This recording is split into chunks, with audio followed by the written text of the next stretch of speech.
une nouvelle enquête. Les stars de la télé-réalité ont l'habitude d'avoir recours à des placements de produits sur leurs réseaux sociaux. Ceux-ci leur rapportent très souvent de grosses sommes d'argent qui ne passent pas inaperçues. Comme l'a révélé Le Monde ce lundi 27 décembre, plusieurs d'entre elles sont visées par des enquêtes pour publicité dissimulée. En effet, depuis le 13 décembre dernier, une task force nationale se penche tout spécialement sur leurs activités, peut-on lire.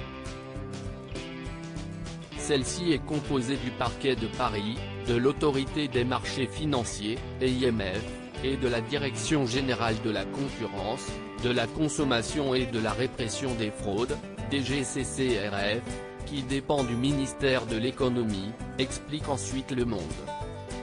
Le but ? Traiter les dossiers évoquant la montée inquiétante de pratiques commerciales trompeuses en ligne, notamment de la part d'influenceurs.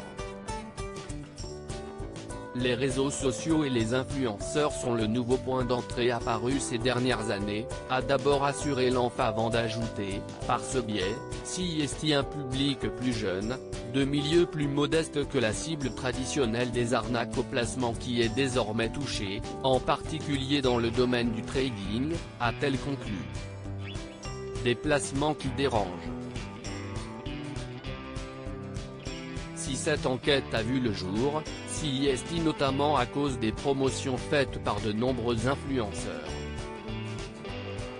Les candidats de télé-réalité font en général la promotion des crypto-monnaies et des produits financiers très volatiles, dont il est très difficile, pour des novices, d'anticiper les fluctuations, a alerté la DGCCRF dans les colonnes du Monde.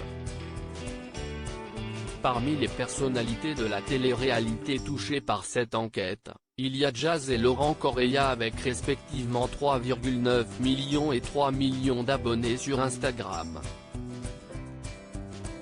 Il y a également Mila Jasmine, 3,1 millions, ou encore Maëva Guénam, 3,2 millions.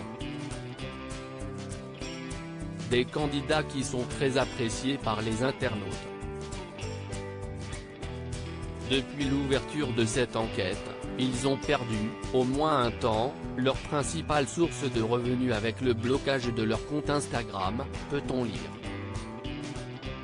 Une initiative qu'ils n'ont pas dû apprécier puisque tous leurs revenus proviennent principalement de leurs réseaux sociaux.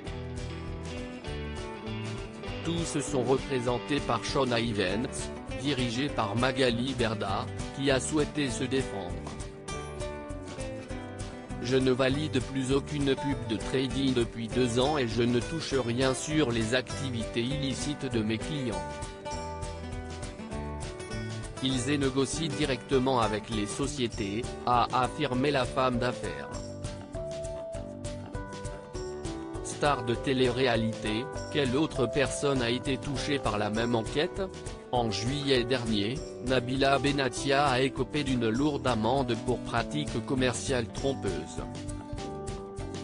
Sur son compte Snapchat en 2018, la jeune femme avait fait la promotion de services de formation au trading proposés par un site internet spécialisé dans la vente et l'achat de Bitcoin.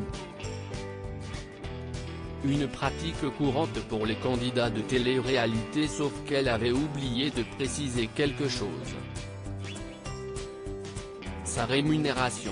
Ainsi, elle a dû payer 20 000 € d'amende et a fait très attention depuis. Loading budget.